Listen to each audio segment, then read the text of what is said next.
Magandang umaga, Luzon, Visayas at Mindanao. Kasama ang PTV, Presidential Broadcast Service, Philippine Information Agency, Philippine News Agency at IBC. Ihahatid namin sa inyo mga komprehensibo at mahalagang balita mula sa iba't ibang panig ng bansa. Ito ang Balitang Pambansa.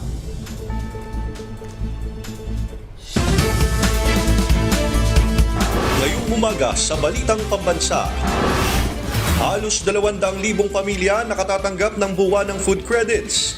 Pangulong Ferdinand R. Marcos Jr. gusto pang palawakin ang walang gutom food stamp program sa bansa. Gobyerno mas humusay na pagdating sa isyu ng food security ayon mismo kay Pangulong Ferdinand R. Marcos Jr. Pangulong Ferdinand R. Marcos Jr. inatasan ng Energy Regulatory Commission o ERC na agarang pag-aralan ng pagpapatupad ng moratorium sa singil ng kuryente para sa mga nasalanta ng Bagyong Christine.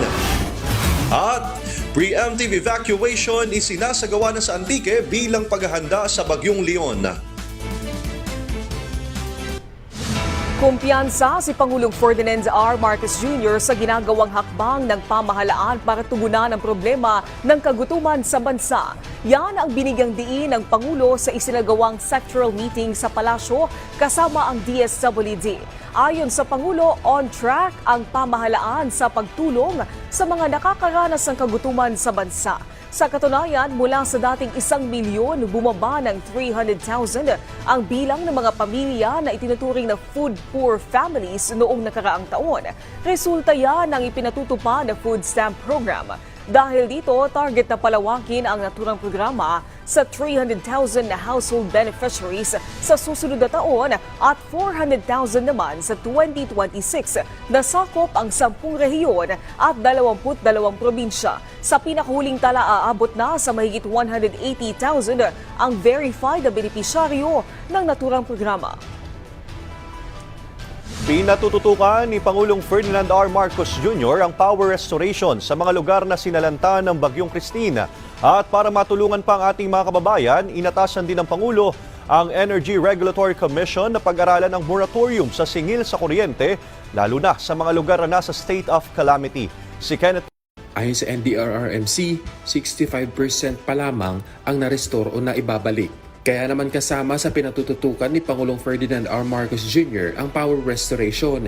Ito'y para hindi na madagdagan ng pasa ng mga residente lalo na ang mga nasa state of calamity. Kaya pinag-utos ng Chief Executive sa Energy Regulatory Commission o ERC na pag-aralan ang implementasyon ng temporary relief sa pagbabayad sa kuryente. Sa isang statement ng Presidential Communications Office, inatasan ng Pangulo ang ERC na agarang pag-aralan ang pagpapatupad ng moratorium sa singil ng kuryente, lalo na sa mga lugar na nasa ilalim ng state of calamity mula ngayong buwan hanggang Disyembre. Direktiba rin ng Pangulo na ipatupad ang staggered o paunti-unting pagbabayad. Tuloy-tuloy naman ang pagsisikap ng National Electrification Administration o NEA na maibalik ang supply ng kuryente sa mga lugar na lubhang naapektuhan ng Bagyong Christine. Katunayan, mula sa 2.1 million household connections na apektado, ngayon ay nasa 500,000 bahay na lamang ang sinisikap na maibalik ang power supply. Normally, assessment will come in after full restoration, but we have initial data in these affected areas. It already runs more or less approximately at 50 million and counting. Kasi mahihirapan pang i-assess dun sa mga lugar na lubog pa sa tubig. But in any case, tuloy-tuloy naman ang aming pagtulong at pag-augment ng pagpapadala ng mga additional manpower, additional boom trucks to fully help the affected areas restore electricity. Nagpadala na ng 40 team sa Albayang NEA para tumulong sa restoration efforts. Ito'y kahit hamon pa rin sa ilang lugar ang mataas na tubig. Tiniyak naman ng NEA na may linya ng kuryente ang critical service establishments gaya ng ospital, evacuation centers at ports. Safety will be an issue here not unless and until mawala ang mga tubig to make sure na safe ang pagre-restore ng electricity. Yun lang ang magiging balakid sa atin, ano? But rest assured that all distribution assets that will be used are already on standby. Mula PTV, Kenneth Pasyente, Balitang Pambansa. Tuloy-tuloy ang paghahatid ng serbisyo at tulong ng Department of Social Welfare and Development sa mga Pilipinong nasalanta ng Bagyong Christine.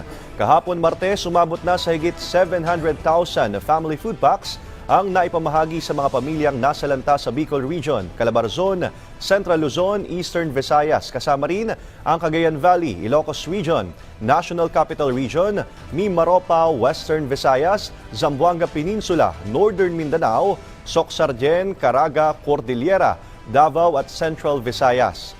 Mga tauhan, samantala, isinakay na ng DSWD ang karagdagang 3,000 kahon ng family food packs sa barkong BRP Cabra mula sa pantalan ng Cebu patungo sa Bicol. Una nang isinakay sa BRP Malabrigo at BRP Malapascua ang 6,000 kahon ng family food packs patungong Bicol. Gumagawa na ng paraan ng lokal na pamahalaan ng Antique para matiyak ang kaligtasan ng kanilang mga kababayan sa posibleng epekto ng Bagyong Leon sa lalawigan. Si Rina Manubag Dagoon ng IBC 13 sa Balitang Pambansa. Bilang paghahanda sa epekto ng severe tropical storm Leon, ipinatutupad na ngayon ang preemptive evacuation sa mga komunidad na nasa high-risk areas sa lalawigan ng Antique. Ayon kasi sa Pag-asa, isa ang Antique sa posibleng magkaranas ng malalakas sa pag-ulan hanggang tanghali. Posible rin itong magdulot ng mga pagbaha at pag-uho ng lupa. Ang pagkilos silang ito ay kasabay pa rin ng pagtugon sa pangangailangan ng mga naapektuhan ng nagdaang Bagyong Christine. Batay sa datos ng DSWD Region 6, 71 million pesos na ang karagdagang tulong ang naibigay na nasa 38,659 na pamilya o ang katumbas ng 161,238 na mga individual sa Western Visayas. Kasalukuyan namang tumutuloy sa 78 evacuation center ang 1,319 na pamilya o katumbas ng 3,514 na mga individual. Mahigit sa 1,600 mga mangingisda, magsasaka at kani-kanilang pamilya mula sa Dumangas, Iloilo ang nakatanggap naman ng tig 10,000 piso na presidential assistance. Tabo ka na sa ama ko. Tabo na sa ama sa nagkakabo. Ano ka na ko? Ano ulit sinin? Ang portahin mo pala kami yan. Ate, dako naman eh. Dako. Pang bakal ka mga mintinas namon, mga bulo. Sa presidente, mas manami sa pangangayang magdumalahan kay damo nakabenepisyo. Sa kabila naman ng mga banta ng kalamidad, hinihikayat ni Iloilo Governor Arthur Defensor Jr. ang pagsuporta ng mga magsasaka sa Rice Hybrid Program ng lalawigan para makamit ang higit sa 6 na tonelada ng produksyon ng bigas para target na pangunguna bilang rice producing province sa bansa. Mula sa IBC 13, Rena Manubag Dagoon para sa Balitang Pambansa. Isinusulong ngayon sa Senado ang mga proyekto kabilang na ang flood control management para maging handa sa epekto ng mga darating pang bagyo at kalamidad sa Pilipinas. Si JB Santiago ng IBC 13 sa Balitang Pambansa.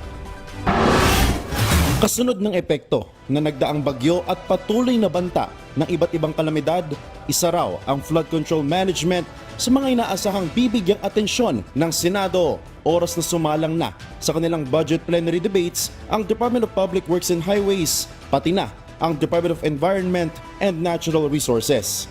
Principally, DPWH, yes. Pangalawa, marahil ay magiging DENR. Ano nga ba ang projection nila? Ano nga ba kailangan baguhin? Ganyan din ang Climate Change Commission. Ano nga ba mga kailangan pagbabago at update na kailangan gawin kaugnay ng infrastructure design natin sa ating bansa? Bukod pa riyan, ang inaasahan ding pagharap ng DOTR at DILG sa Senate Committee on Public Works na pinamumunuan ni Senator Ramon Bong Revilla Jr. Kamakailan lang din kasi nang bisitahin mismo ni Revilla ang ilan sa mga nasalantang lugar sa Bicol. Kakaroon na rin tayo ng site is quite simple. As chairman ng Committee on Public Works, wala natin kung paano natin sila matulog. Hindi bababa sa 10 mga bagyo ang kadalasang nararanasan ng Pilipinas. Kaya isinusulong din ngayon ni Senate President Francis G. Escudero ang pagkakaroon ng Climate Change Adaptation Plan sa bansa. Well, palala ng palala dahil na rin sa climate change. Kaya ang kailangan natin isang climate-adapted, climate-resilient na budget. Hindi pwedeng one size fits all na.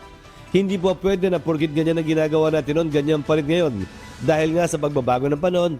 Matatandaang sa susunod na taon, aabot sa 303 billion pesos ang proposed budget para sa flood control sa ilalim ng DPWH.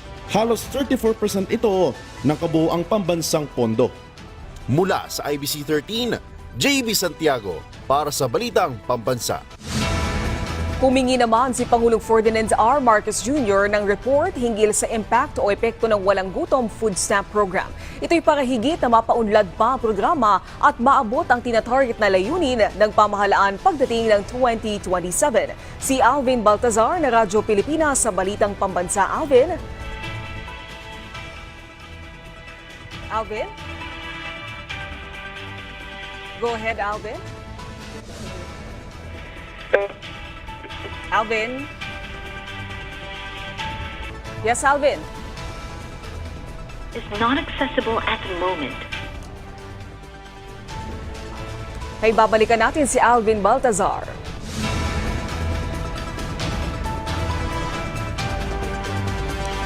Samantala, pinaghahandaan na ng mga lokal na pamahalaan ng Cordillera ang Bagyong Leon. Bunsod na rin ito ng inaasahang pagguho ng lupa ng mga kabundukan tuwing malakas ang buhos ng ulan. Si Clint East Van Tutanes ng PIA Cordillera para sa Balitang Pambansa. Sinuspinde ng pamahalaang lokal ng Itogon Benguet ang lahat ng mining activities sa bayan bilang paghahanda pa rin sa epekto ng Bagyong Leon. Sinabi ni Municipal Disaster Risk Reduction and Management Officer Cyril Batkagan na agad nilang inabisuhan ang mga minero sa bayan na huwag munang pumasok sa kanilang mga minahan. Please lang, wala munang papasok diyan sa mga tanong ninyo para makaiwas tayo sa mga sakuna na ibibigay ng typhoon na ito. Ilang barangay sa bayan ang tinututukan nila lalo na kapag malakas ang ulan dahil madalas magkaroon ng pagguho ng lupa. Ang Itogon ang may pinakamaraming small-scale miners sa Cordillera. Siniguro naman ni Batkagan na handa ang mga barangay kung saan may mga nakaposisyon ng family food packs at hygiene kits kung sakaling may mga pamilyang mga ilangan ng tulong. Naka-alerto rin ang iba pang kawani ng Municipal DRRM Council kabilang na ang Itogon PNP. Sa mga kababayan din natin dyan sa upper stream, lalo na dyan sa mga malapit sa mga water tributaries natin, na iwasan muna natin ang pagpunta sa ilog dahil hindi natin alam yung biglang pag-akyat ng tubig sa ilog. Nagsasagawa rin ng oplantang guyop ang kapulisan upang maabisuhan ang mga mamamayan at mapaghandaan ang bagyo. Paalala ng mga otoridad sa publiko, sundin ang kanilang mga inilalabas na advisories upang makaiwas sa anumang sakuna. Mula sa PIA Cordillera, Clint East Van Tutanes para sa Balitang Pambansa. Balikan natin ang ulat, humingi si Pangulong Ferdinand R. Marcos Jr. ng report hinggil sa impact o epekto ng walang gutom food stamp program. Ito'y para higit na mapaunlad pa ang programa at maabot ang tinatarget na layunin ng pamahalaan pagdating ng 2027. Si Alvin Baltazar na Radyo Pilipinas sa Balitang Pambansa. Alvin? Yes, Naomi, magandang umaga. Bukod pa sa higpit na pagmamonitor, gusto ni Pangulong Ferdinand R. Marcos Jr. na gumawa ng masusing ulat sa epektong nagawa ng programa ng gobyerno na walang gutom food stamp program. Sabi ng Pangulo, dito niya masusukat kung paano papaunlarin pa ang programa para maabot ang tinatarget na layunin pagdating ng 2027. Ito ay ang masuportahan ng 1 milyong food poor households. Sa ngayon, sabi ng punong ekutibo, nasa 182,771 na mga pamilya ang nakakatanggap ng buwanang food credits. Sa ilalim ng walang gutom food stamp program, nakakatanggap ang mga kwalipikadong household ng 3,000 pisong halaga ng food credits bawat buwan sa pamamagitan ng electronic benefit transfer na ginagamit ng mga benepisyaryo upang bumili ng piling mga pagkain sa mga kadiwa stall at autorisadong tindahan.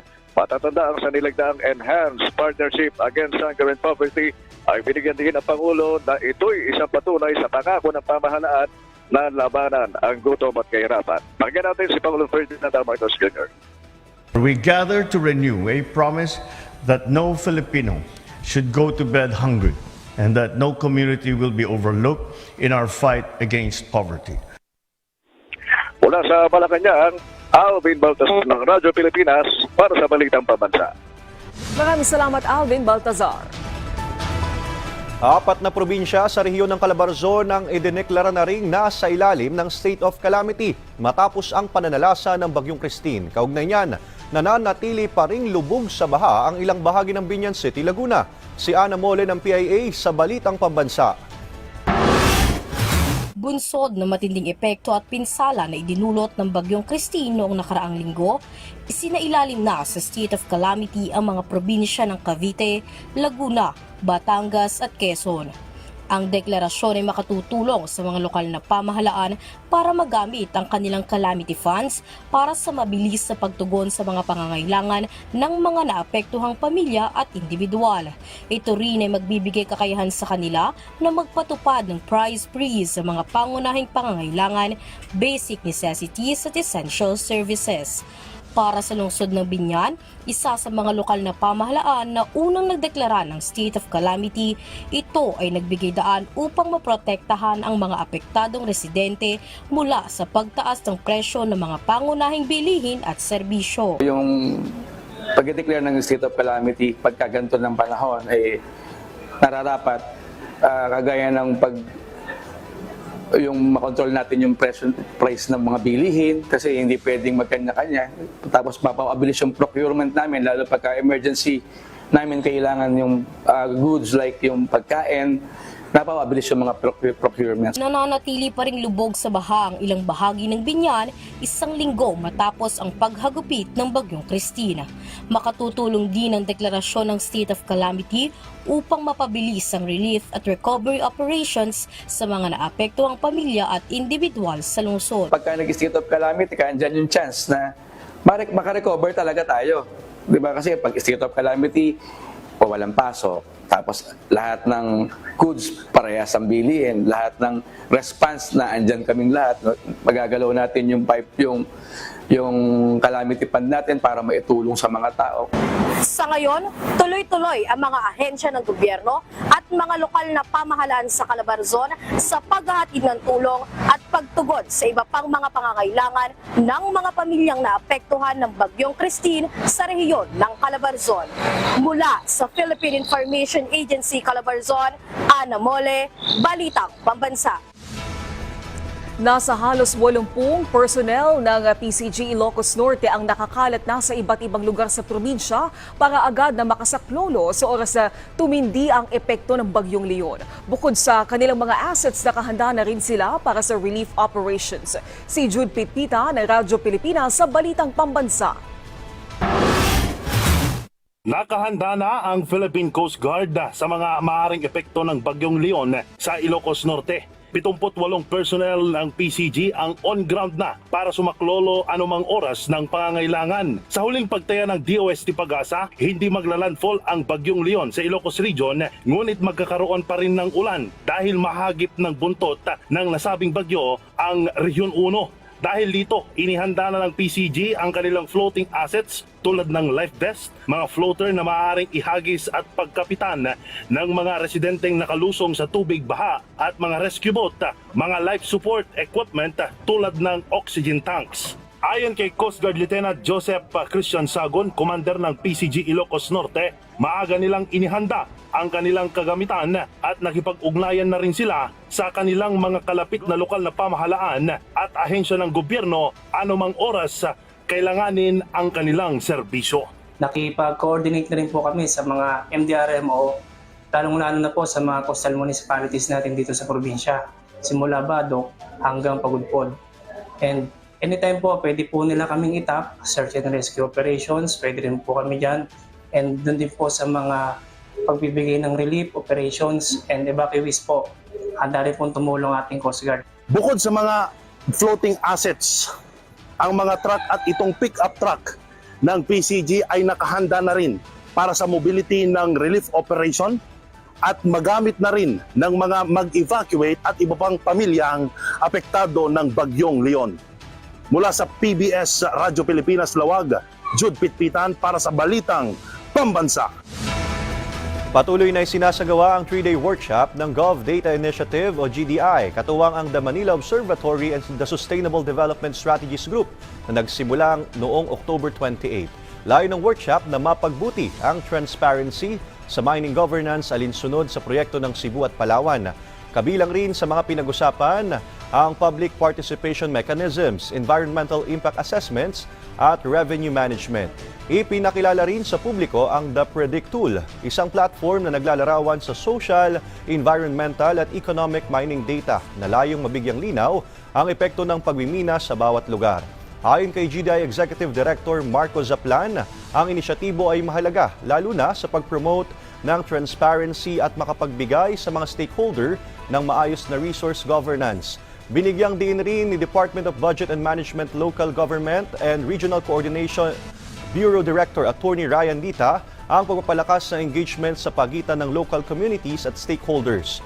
Samantala, maigting naman ang suporta ng GDI sa sapat na energy transition sa pamamagitan ng responsableng pagmimina na bumabalanse sa economic and environmental goals.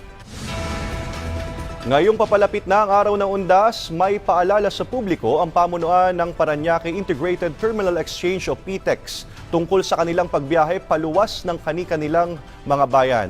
Si Bernard Ferrer ng PTV sa Balitang Pambansa Live. Bernard. Puspusan ang ginagawang paghahanda ng Parañaque Integrated Terminal Exchange o PITX sa inaasahang dagsa ng mga pasahero ngayong Undas. Tinatayang aabutin ng 1.4 milyon ang pasahero na inaasahang dadagsa sa Parañaque Integrated Terminal Exchange o PITX para umuwing probinsya ngayong Undas. Mababa yan kung ikukumpara sa 2.4 na milyon na datos noong mga nakaraang taon. Epekto ito ng nagdaang severe tropical storm Christine kung saan ilang kalsadang hindi pa rin maayos na madaanan. Ayon sa pamunuan ng PITX, babalik na sa normal ang biyahe sa Bicol Region at Visayas simula ngayong araw. Pinapaalalahanan din ng publiko na mag-ingat sa mga kolorum na sasakyan na nag-aalok ng sakay ngayong Undas. Kasunod ito ng pagkakahuli ng mga tauhan ng Land Transportation Office sa isang kolorum na sasakyan sa labas lamang ng PITX. Nasa 6,000 bus ang naka-standby sakaling mas marami ang inaasang pasahero mula ngayong Miyerkules hanggang sa susunod na linggo. Pinapayuhan ang mga mananakay na planuhing mabuti ang kanilang magiging pag-uwi sa probinsya. Mainam din kung alamin nila kung possible o nadaraanan na ang mga kalsado pang hindi na rin maabala. Samantala tuloy-tuloy naman ang dating nakiting mga kababayan na papasok sa trabaho o papunta naman sa iba't ibang destinasyon. Balik sa iyo. Maraming salamat, Bernard Ferrer ng PTV. Bumaba ng 61.87% ang crime rate sa bansa mula July 2022 hanggang July 2024. Ito'y matapos lumabas sa tala ng PNP na umabot lang sa higit 83,000 ang naitalang krimen mula sa higit 200,000 sa kaparehong panahon mula 2016 hanggang 2018. Bukod dito, pinaigting din ng PNP ang anti-drug campaign sa loob lang ng 2 taon at nasa 35.6 billion pesos na halaga ng iligal na droga ang nasabat at nasa higit 120,000 na individual naman ang naaresto. Ilulunsad ng National Capital Region Police Office ang Anti-Crime Super App para sa real-time crime reporting sa Metro Manila. Magiging integrated ito sa eGov Super App ng pamahalaan na pangangasiwaan ng DICT alinsunod pa rin sa isinusulong ng Pangulo na digitalization. Ayon kay bagong talagang NCRPO Director Police Major General Sidney Hernia, target itong maging operational sa katapusan ng taon na makatutulong sa mas mabilis na pagresponde ng mga pulis sa mga iniuulat na krimen. Kaugnay nito ay pinag-utos din sa mga pulis sa NCR na dapat nasuot na ang kanilang uniforme kahit papunta pa lamang sa duty na alinsunod naman sa standard ng United Nations para handa na silang rumisponde sakaling kailanganin. Batang Pinoy isasagawa sa Puerto Princesa City. Layo nitong magbigay daan para sa pag-scout ng mga atleta na posibleng mapabilang sa pambansang koponan sa iba't ibang larangan. May balitang pambansa si Orlan Habagat ng PIA Bimaropa. Lumagda sa isang Memorandum of Agreement sina Philippine Sports Commission Chairman Richard Bachman at Puerto Princesa City Mayor Lucilo Bayron para sa pagsasagawa ng Batang Pinoy sa lungsod sa November 23 hanggang November 28, 2024.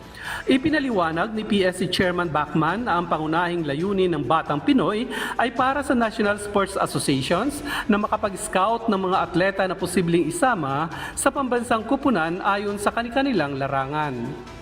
Nasa mahigit 11,600 na mga atleta mula sa iba't ibang lungsod at lalawigan sa bansa ang nagpahayag na lalahok sa nasabing palarong nasyonal ayon sa Philippine Sports Commission.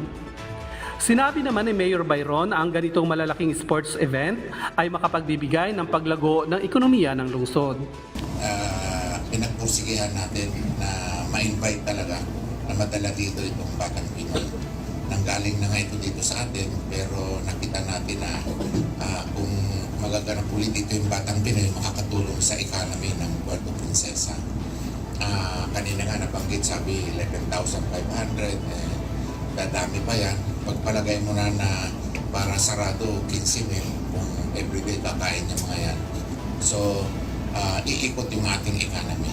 Binigyang diin naman ni Batang Pinoy Co-Project Lead Ivan Rigodon na mas malawak ang kabilang sa Batang Pinoy dahil kasali dito ang mga out-of-school youth at ito ay LGU-based. Ang mga kalahok na mga atleta ay nag-iedad 12 hanggang 17 taong gulang. Tiniyak naman ng pamahalaang panlungsod na sapat ang supply ng pagkain sa panahon ng Batang Pinoy. Dito sa Ramon V. Mitra Jr. Sports Complex sa lungsod ng Puerto Princesa, isinagawa ang 2019 Batang Pinoy National Finals. At dito rin gaganapin ang Batang Pinoy 2024. Mula sa Philippine Information Agency Palawan, Orlan Habagat para sa Balitang Pambansa. Huwag kayong bibitiwang babalik pa ang Balitang Pambansa.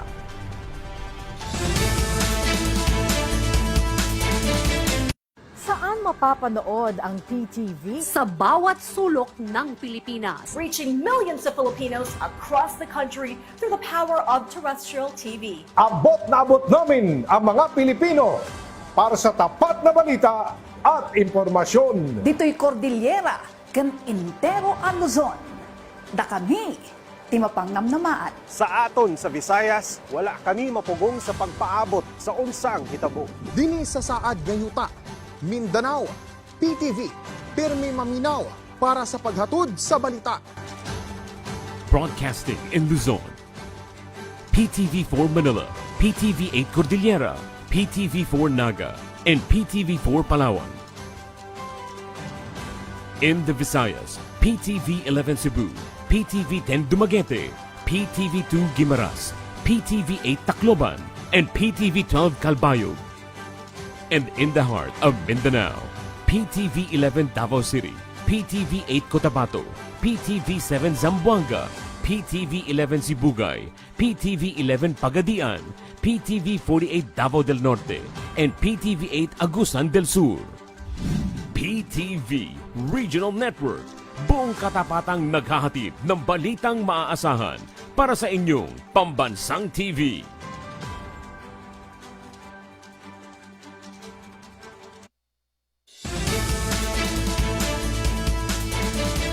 Nagbabalik ang Balitang Pambansa, kasalukuyan ang nagsasagawa ng clearing operations ang Laurel, Batangas, ilang araw matapos ang pananalasa ng Bagyong Christine. Si Isaiah Mirafuentes ng PTV para sa Balitang Pambansa. Pinagtulong-tulungang itawid sa ilog ang isang patay para ihatid ang labi nito sa sementeryo. Maging ang mga nakipaglibing ay kinailangan pang lumusong sa ilog para ihatid ang kanilang kaanak sa kanyang huling hantungan. Nadilubyo ang ilang lugar sa probinsya ng Batangas ng Bagyong Christine. Kabilang na sa pinakamalaki ang pinsala ang Laurel, Batangas. Ang konkretong tulay na sana'y magdudugtong sa mga barangay ng Laurel, bumigay na. Nawasak ang Bayuyungan Bridge ng Poblasyon 3, Laurel, Batangas. Pahirap para sa mga residente ang nasirang tulay. Laking kahirap po, laki po pagbabago. Gawa po siyempre po dati tayo pupuntang palengke, nakapagtay po tayo, ngayon hindi na. Kailangan po natin bumaba para tumawid ng ilog para mapunta sa trabaho. Masabi dahil biglang-biglaan O pag akin nga ang bahay gumuho, Wala na natira, dalang bahay. Araw-araw to sir, na lalakarin yung ilog? Opo, pwede umaga. Maga hapon. Maliban dito, kasalukuyan ang nagsasagawa ng clearing operations ang Laurel, Batangas. Tulong-tulong ang mga residente na maalis ang makapal na lupa na pumasok sa kani-kanilang bahay. Nagpadala na rin ng LGU ng mga backhoe at kagamitan sa tulong ng ilang mga private agencies para agad na maialis ang tambak na lupa at troso sa kalsada. Ako po ay mga nagpapasalamat sa ating national government, sa ating pong mga private company na nagbo-volunteer at dinahatiran po kami ng mga tulong. Tuloy-tuloy naman ang ayudang dumarating sa mga evacuation center ng Laurel, Batangas. Kabilang sa mga nagpaabot na ng tulong ay ang Department of Social Welfare and Development, Office of the Vice President at Office of Civil Defense. Isaiah Mirafuentes para sa Pambansang TV sa Bagong Pilipinas. Maraming salamat sa pagsama sa amin ngayong umaga. Tumutok muli sa ating programa mamayang alas 12 ng tanghali kasama ang buong pwersa ng Presidential Communications Office. Ako po si Ace Medrano mula sa IBC 13. Ito ang nagkakaisang puwersa ng pagbabalita kasama ang PTV, Presidential Broadcast Service, Philippine Information Agency, Philippine News Agency at IBC. Hatid sa inyo ang komprehensibong paghimay sa mahalagang usapin. Mula sa PTV, ako naman si Naomi Tiburcio. Ito ang Balitang Pambansa.